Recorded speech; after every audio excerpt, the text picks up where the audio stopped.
Okay, I'm really glad to see you, but maybe you can come closer a little bit. It's really interesting, like in a classroom, when everyone is sitting somewhere, but when you are teachers, you don't like this situation. Sorry, I'm a teacher now, and could you be so polite and come a little bit closer? I really want to see that you have interest about this topic and you are with me. Nobody is staying. Okay, maybe I can give some prizes. It's always work. Okay, if you want to stay, okay, it's your choice, of course. So I'm really happy, and as Claudia mentioned, I'm from Latvia, from Riga, and I work in Latvian Safer Internet Center, and you know that every nation has story about themselves. Latvians are people who always sing songs. You know, we are singer nation. Today I'm not supposed to sing. You are lucky ones. I'm not singing and I'm not dancing. But I really want to share some experience with you and maybe give some new ideas, maybe give some new knowledge. But let's start with my ideas, what I get already in the first part of conference. And first of all, I get ideas that maybe world don't need 3 professors, but because we are 3 professors here, first, second, and me, we are working in media educational field, and actually you will see that a lot of ideas will be copy-paste, because everyone wants to say the most important thing. Therefore, 3 professors 3 times will repeat a little bit the things what we are telling you. Sorry for that, but as I mentioned before, maybe world don't need 3 professors, but absolutely we need a lot of clever teachers. Therefore, thank you that you are coming here in this hot day and trying to get some new inspiration to bring for your students and to change society, to change educational system, and to change everything what is happening around. Therefore, really thank you, and could you make applause for yourselves? You can do it like this one as well. So, you are not coming closer. You are not making applause for yourselves. Teachers, maybe there is all persons from ministry, in Latvia ministry, pretending like that. Could you raise a hand, which is from schools? Oh, you see, first lines is from schools. Other ones is from ministry. It's absolutely fact. Okay, please, if you have some questions, please ask them, because we need to do things together, as I mentioned before. Okay, about professors I said. Next, what I want to say that actually today I get feeling that all Europe is small village, because problems are the same. We are from 3 countries, absolutely different countries. We are flying by plane to get in Poland or Romania, but actually problems are the same. And crucial thing is educator as is teacher.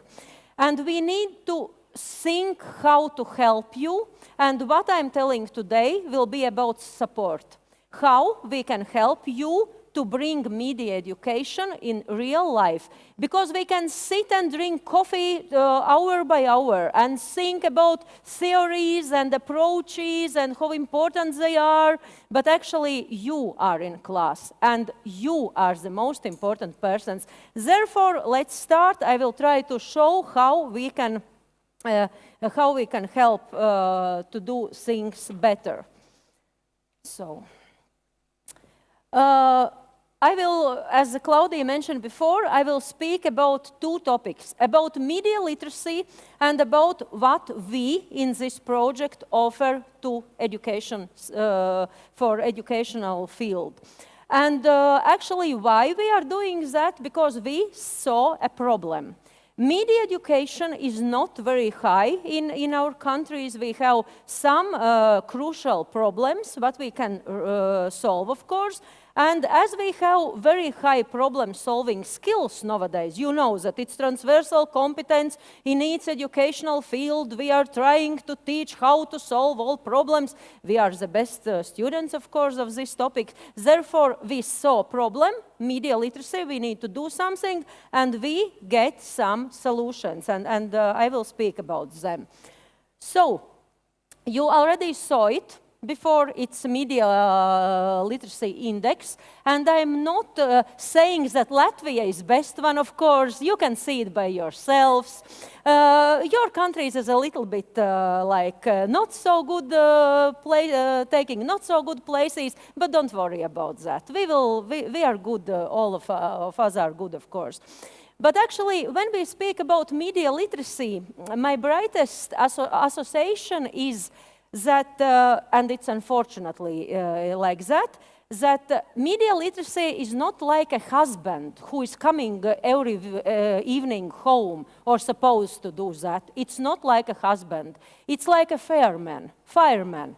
You know what's happening.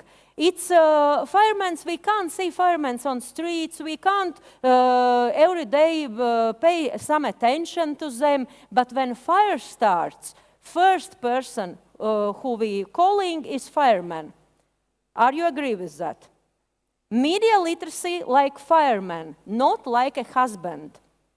Yeah? It's I want applause for this. I do it 2 days actually. It's like so nice lyric, I think. But actually, to be honest, in Latvia, it is so. Because we are not speaking about media literacy while some problem is not coming. Pandemia, as you mentioned before, elections, some disasters, and then everyone, wow, where is media literacy? Why our society are so stupid? How they can believe that it's true? Why they can't catch propaganda? Why? Like a fireman. Why? No. Actually, let's make media literacy like good partner in everyday life, in everyday educational process, not waiting for something and then hope that some miracle will happen and everyone will become like media literate. It's impossible. Media literacy is like every literacy. We need to learn how to read, we need to learn how to write, and we need to spend time and effort on that. It can't be like some teachers in Latvia thought, okay, we came to some courses, sit for 2 hours, please give certificates that I'm media literate. It's bullshit. Sorry, but it's bullshit. It takes every day process, because media literacy is based on your knowledge. And if you don't have knowledge, you can't think critically, because you don't know anything about what's happening around. And we can speak about theories and about techniques. Everything starts in your head. And if your head is empty, then no media literacy, you can get a lot of certificates, but nothing will change. Therefore, it's very sad, because everyone thinks that maybe media literacy is just, I came, I sit and I drink some coffee and I'm clever now. No, you can't be. Therefore, when we speak about media literacy, at first we need to speak about knowledge in society, and Anita already mentioned about that, and only then we can start to raise other skills on that, yeah? And you are the only ones who can raise clever students. It's our job, actually, yeah? Okay, 1 page is over, don't worry. It's going better and better. Okay, and okay, I wrote a lot of text by hand, because I know that if you write by hand, you remember better. I'm a teacher as well. Okay.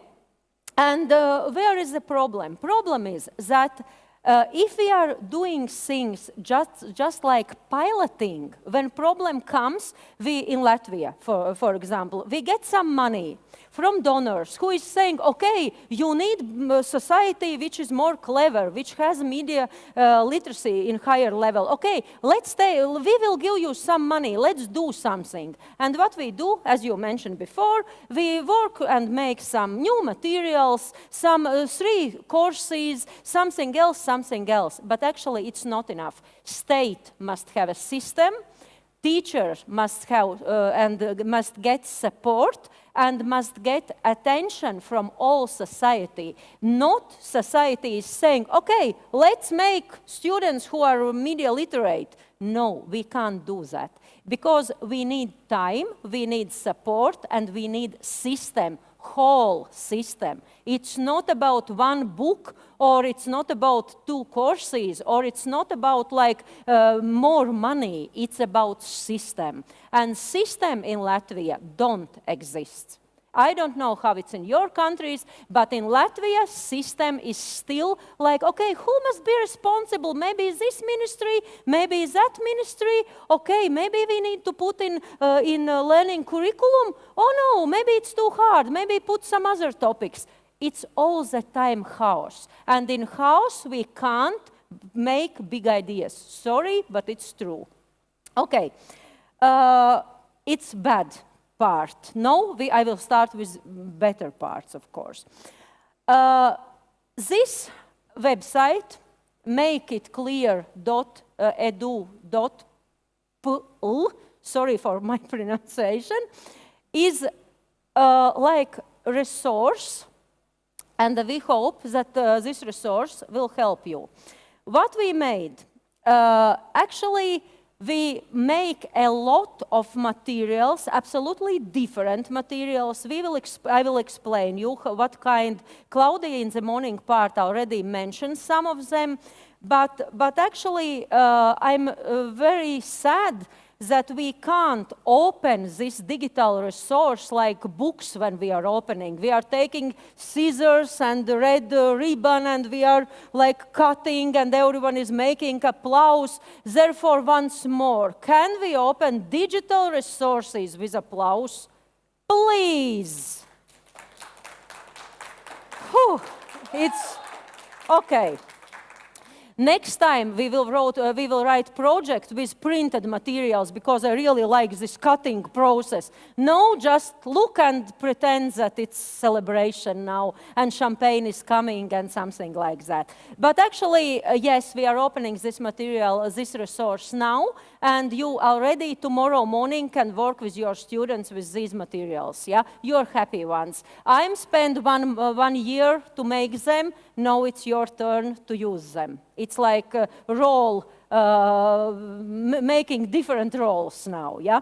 Okay, how we start, and it's very important to understand, because as I mentioned before, it's not just some materials or just some lesson plans, it's much more actually.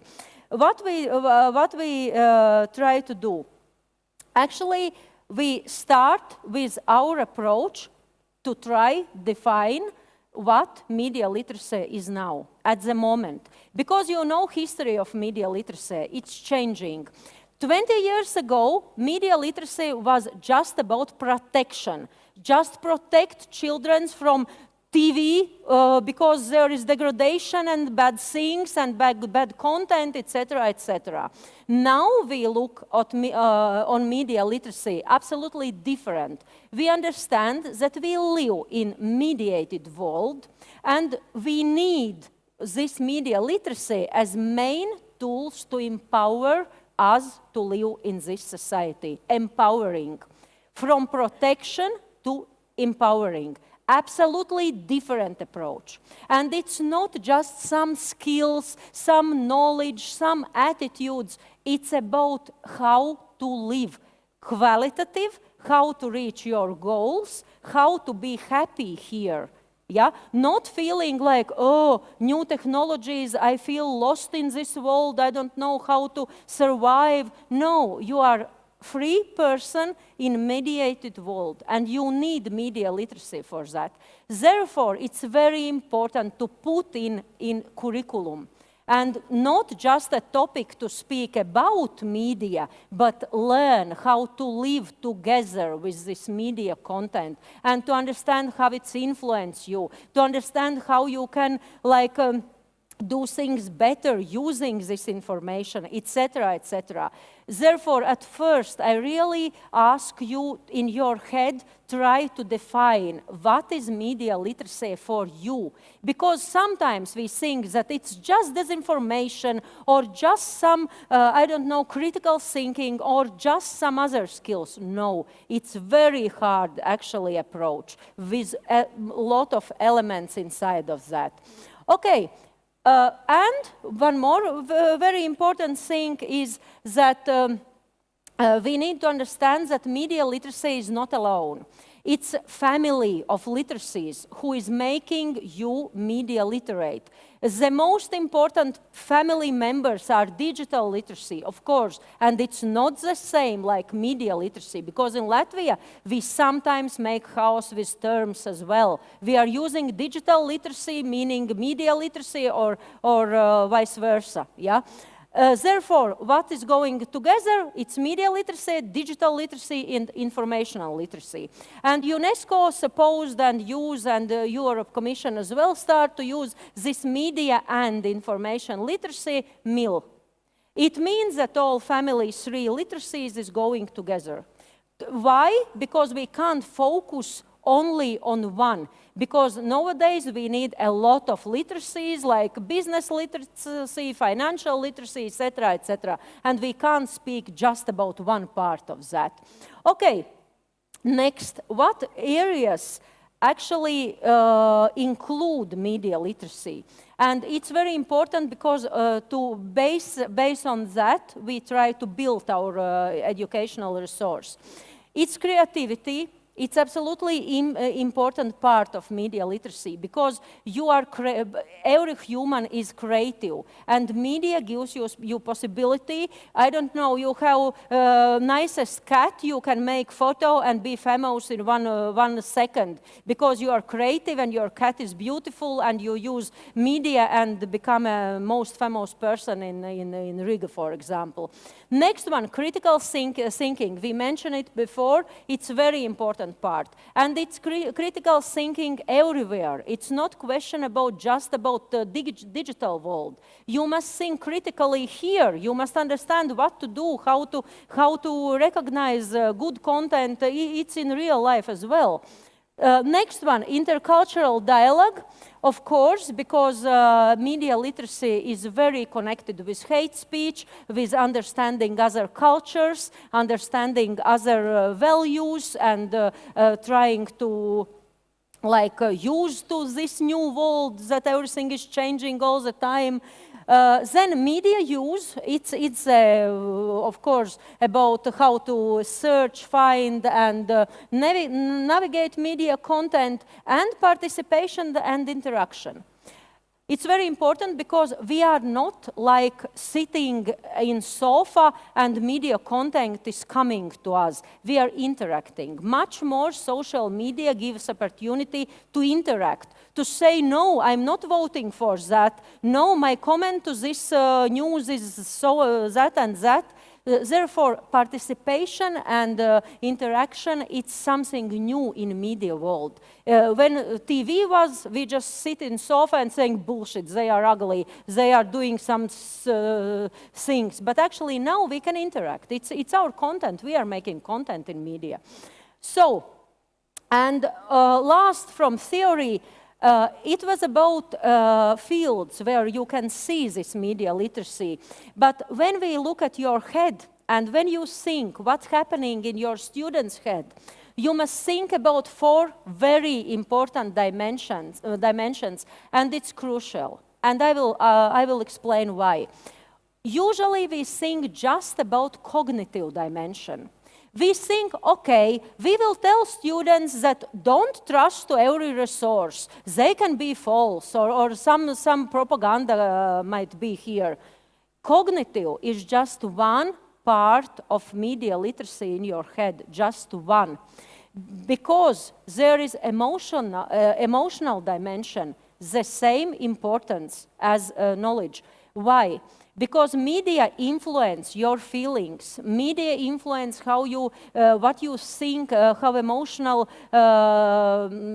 feelings you have at the moment. For example, in Latvia, teachers afraid to speak about emotions. When war in Ukraine started, nobody at school speak about that because teachers said, okay, it's school, it's not politics, but you need to understand that students read news and they come and they are afraid. What's happening around? Are I'm safety here? And if teachers is like, no, emotions, it's not at school. You can cry somewhere else, or it's absolutely stupid because media literacy is very connected. Say how you feel to get this information. Say how I can help you to feel safer, to feel better. Yeah, it's about emotions actually. Then aesthetic dimension. You know that very nice presentations. Very good looking news. We are visual nation, of course. We like visual pictures and we look videos more than read books nowadays, yeah. But what is very important as well is that aesthetic dimension gives opportunity to understand that even photographies, and Anita mentioned it before, can lie. It means that we need to understand that not only text can be propaganda or fake news, but photos as well. That what you see with your eyes couldn't be true, actually. And it's very, very hard, because it makes new ideas in your head about what is true and what is false, and etc. And of course, moral dimension. Why it's important you understand? Because mostly things in media is asking questions. Is it good or is it bad? How you agree or you disagree? It's value question. Is it okay make fake news because you want to get famous? If you are influencer, is it okay get money to saying false content and publishing it? It's always question about author. If you are taking some pictures or text from others and not putting that you are not author, you are not using copyright sign, is it okay? Is it just knowledge? No, it's a question about your values. Yeah? Therefore, please, teachers, try to remember that media literacy in each head has these 4 elements. And without some of them, we can't live. Because it's just a knowledge. It will be just a part of that. Okay, topics already Claudia mentioned in morning part.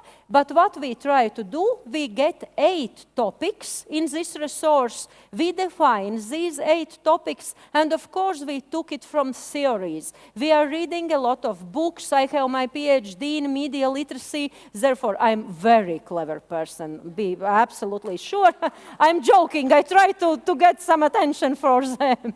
But yes, actually we will read a lot of documents about what in Europe think about main topics in each age group, etc., etc. And we define 8 main topics. And you see, it's not just about propaganda, it's not just about disinformation, absolutely not.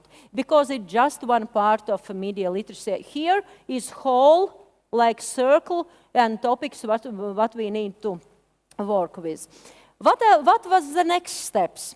Of course, we are clever, and we know it. But we try to speak with youngsters, and some of them you saw some hour ago. What we did, we make in all 3 countries, we made focus groups and try to test them. But try to test, not like, do you know it or you don't, but we use learning menu method. I will explain it a little bit later. And they assess by reading real situations. Not, do you have knowledge to do this and that? No, we ask, describe small situation and what will be your decision in this situation.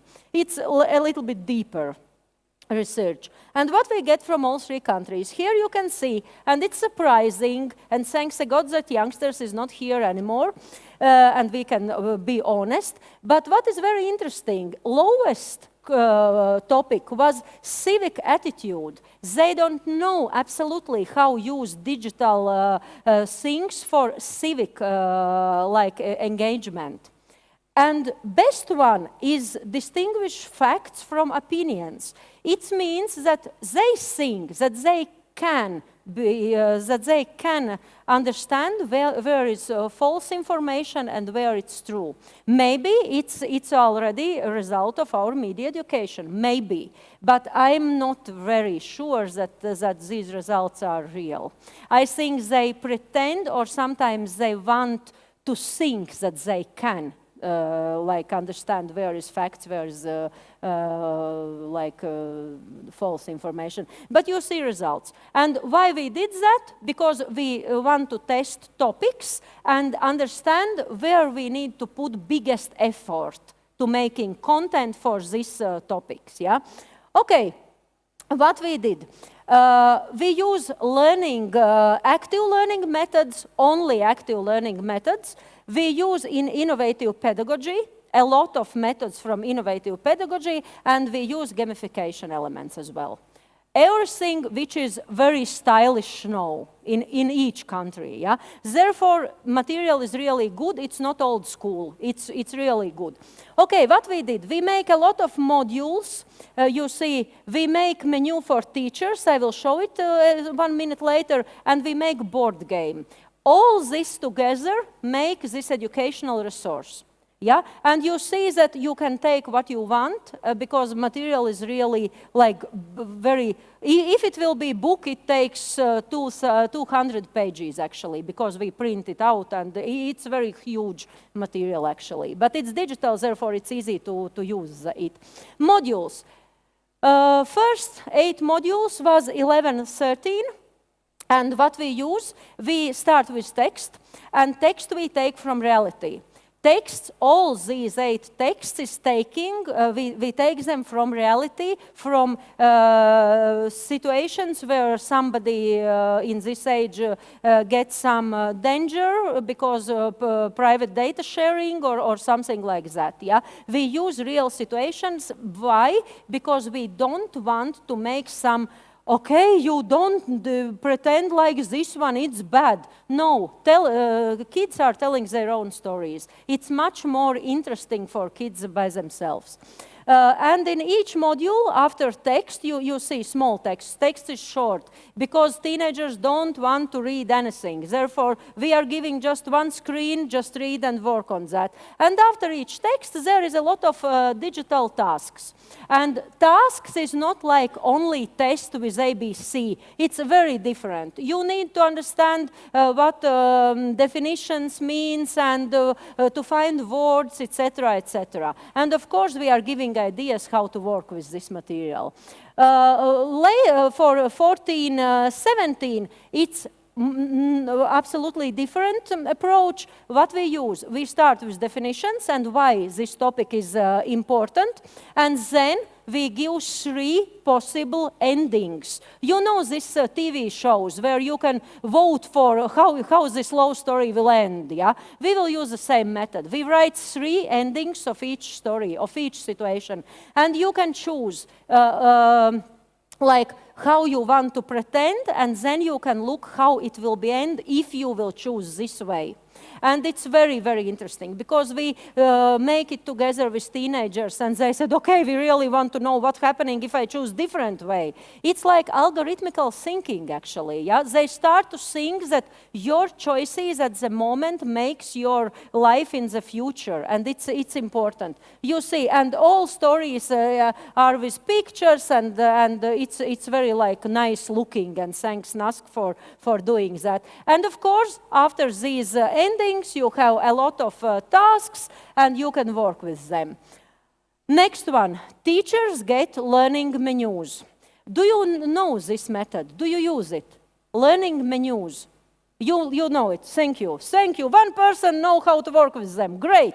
Learning menus is very stylish and sexy method because it means that we are not giving lesson plans. First 10 minutes do this or that. No, you know your classroom. You know how what is knowledge for one student for another one, and you know how many time you have for this topic. What you do, what you are giving to your students, for example, okay, you can choose appetizer or soup for today. And of course, appetizers are short tasks about media literacy. Salads are a little bit longer. For example, main course is a project. It takes 2 hours or more. Desserts, it's like creative things, what to do with in this field. It means that you have just points, tasks, and you can give to students what you want to do. Please, here is 3 possibilities, choose, and it makes, you are just organizing process. Just print or just give this menu to them. That's it. And they feel that they are doing what they want, and you are the best teacher ever, of course. So, and last one is game, and game will be as digital and printed as well. And game is for families, but you can use it at school as well, because there will be situations and you need to understand, is it false or is it true, and what to do next, etc., etc., like normal board game. Phew, that's it. Thank you.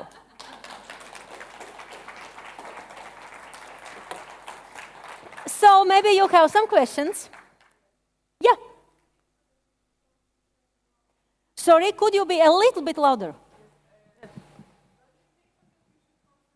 More about the feedback. You encourage children to make those tasks. Yeah. You are absolutely right. But you know, we never have time for feedbacks. And it's a big problem in all educational process. You are absolutely correct. Thank you for that. And please go to your ministry and say that in each lesson 10 minutes must be feedback. Okay. Yeah, but in Latvia, I don't know how it's in your country, but in Latvia we speak about it, and it takes time to change minds of teachers. That not new knowledge all the time, new, but let's try understand what you know already, then give something new, and then understand, do you know how to implement it in real life? Absolutely, you are correct. Yeah. But it's time. We have some Swedish partners and Finnish teachers, and they're saying it's normal. We are doing it all the time. It's different educational system. I think in our country, so educational system a little bit similar, and we have the same problems therefore. Okay. Mm-hmm. Yeah, it's not working. Mm-hmm. Yeah, but I get a question about updates. Yes, we will get next money, of course, yeah. But it's a very good question, because as you understand, all projects are finishing. We have just some months, and about keeping sustainability of this project. So you want to get some money for the new projects, but still put some of them into those to keep it updated? Of course, great. And therefore we are 3 organizations, and our organizations are very strong in each country, and we are still working with teachers for 20 years already. But what is very important, we didn't put some actual content. We are not speaking about disinformation in 2024. We are like describing at like these situations will be okay after 2 years as well. Yeah. Point of to start. You are describing the issue, so it's a point of starting to the discussion, which is occurring to the right now moment in 10 years, for example. Okay, so the mechanism is still the same. Thank you. Thanks. You.